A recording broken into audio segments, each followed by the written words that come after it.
এই ম্যাচ ঘিরে ফাঁকা ঢাকায় উৎসবের আমেজ। দর্শকের ঢল নেমেছে হোম অফ ফুটবল জাতীয় স্টেডিয়ামে।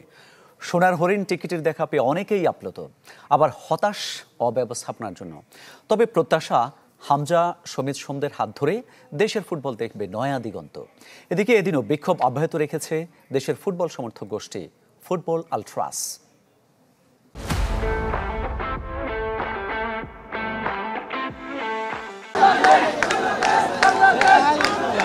ফুটবল জেগেছে জাতীয় স্টেডিয়ামে, মিশেছে জনস্রোত। উন্মুক্ত সমর্থকদের রাতের ঘুম কেড়ে নিয়েছেন হামজা ফাহামিদুল, সমিত সোমরা। গ্যালারিতে বসে খেলা দেখার জন্য সকাল থেকেই সমর্থকদের ব্যাকুলতা।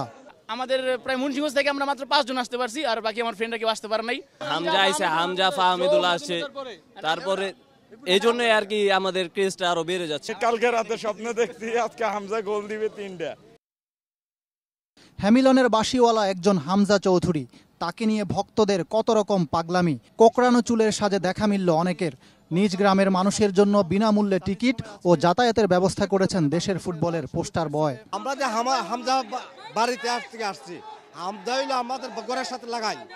আমরা হামজা আমরা দেশকে এগিয়ে নিবে। আপনার এই স্টাইল কি হামজার জন্য? হ্যাঁ, সেটা বলতে পারেন, হামজার জন্য। আগে থেকে ছিল নাকি হামজা থেকে? না, হামজা আসার পরে আমি তার থেকে এই স্টাইলটা নিয়েছি। ঈদের ছুটিতে ফাঁকা ঢাকায় জাতীয় স্টেডিয়াম ঘিরে উৎসব, উন্মাদনা। লাল সবুজের পাশাপাশি অনেকের হাতে ফিলিস্তিনের পতাকা। সতীর্থদের নিয়ে হাজির সাবেক অধিনায়ক আমিনুল হকও।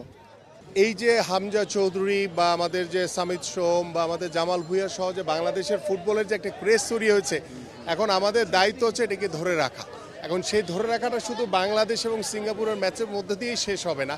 এটাকে ইন দ্য ফিউচার আমাদের আগামী 5 বছর 10 বছর একটা পরিকল্পনা নিয়ে আমাদের কাজ করতে হবে।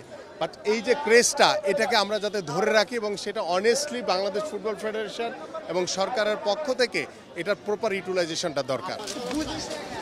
এত কিছুর পরও পুরোপুরি শৃঙ্খলা রাখা যায়নি। টিকিট ছাড়াই ঢুকে পড়েন কয়েকশো সমর্থক।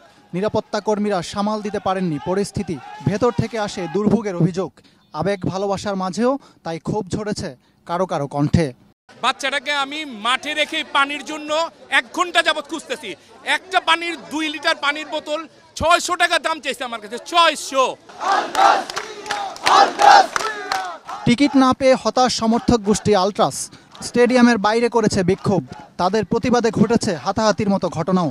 রাগে ক্ষোভে গণমাধ্যমকেও এড়িয়ে গেছে আলট্রাস।